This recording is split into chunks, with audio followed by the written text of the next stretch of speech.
When you finally step away from someone who harmed you, whether it's a partner, a parent, or a whole belief system, there's a moment you probably don't expect. You miss them. Even after all the pain, after everything you know, a longing rises. It feels confusing and shameful, like you've failed your own healing. Today, let's talk about why you might miss the very person who hurt you, what that longing really means, and how to hold it without abandoning your progress. If you'd like a tool to help protect your energy through this phase, just comment "Give me the guide" below, and I'll send you my top 7 energetic boundaries for awakening empaths. Let's name this clearly. Missing someone who harmed you does not mean you're weak or unhealed. It means you are human. Your nervous system built attachments even to harmful people. Especially if you were trauma bonded, the moments of calm, praise, or connection in those relationships felt like survival itself. So when you remove yourself, your body and mind still search for the pattern, even if the pattern was toxic. That familiarity feels like safety to a traumatized system. So missing them isn't proof you made a mistake, it's proof you are going through the natural grief of untangling from what once felt like home. I remember the first time I went no contact with a person who had deeply controlled me. I expected to feel free, peaceful, and unburdened. Instead, I felt heartbreak. I missed them. I missed the rituals, the conversations, and even the illusions. It was like losing a limb. I thought something was wrong with me, but what was actually happening was a profound grief for all the parts of me that had been woven into that connection. In the sovereignty sequence, we call this the grief of energetic untangling. It is not a relapse. It is a sacred moment of honesty with yourself. Trauma bonds operate like glue.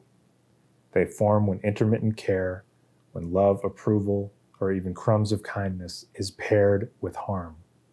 Your nervous system hooks onto the moments of relief because they feel like oxygen in a suffocating space. When you leave, your system still looks for those scraps of relief. The absence feels intolerable at first. That's why you might suddenly remember good moments, feel protective of them, or fantasize about going back. This is normal. It is also temporary, if you learn to name it.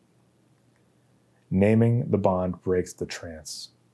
Saying, "I miss them and they harmed me," that paradox helps your mind and body integrate the truth. So how do you hold the missing without backsliding? First, validate it.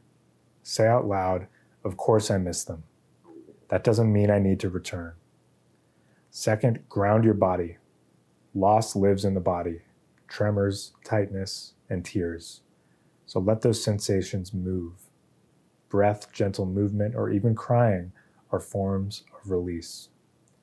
Third, use reality anchors. List the reasons you left, the harm you survived, and the values you reclaimed. Read these back when nostalgia tries to rewrite history. Fourth, reduce exposure. Block or limit reminders, even if it feels harsh. Your energy field needs protection while the bond unwinds. Fifth, build small rituals of connection elsewhere, with safe people, nature, and spiritual practices. Your system needs replacement sources of steadiness and belonging. These steps are built directly into the sovereignty sequence because no one should have to face this grief alone. Spiritually, missing someone who harmed you is an act of remembering. It means your heart is waking up to the places where love was twisted. You are seeing the fullness of what you gave, what you hoped for, what you needed, and what was never returned in a healthy way. The grief deserves reverence, not shame. Think of it as a funeral for a dream. You are burying what could never live, and that is worthy of deep, patient compassion. If you're standing in that grief right now, know this: you are not alone. The sovereignty sequence is designed to guide.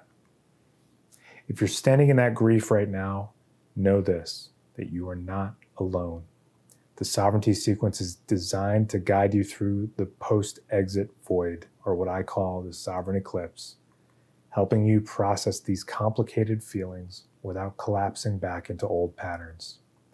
If you'd like a place to begin, just comment below, give me the guide, and I'll send you my top 7 energetic boundaries to protect your healing. Missing them does not make you wrong. It makes you human. Honor the grief and keep walking. And as always, may the shadow wane and the stardust remain.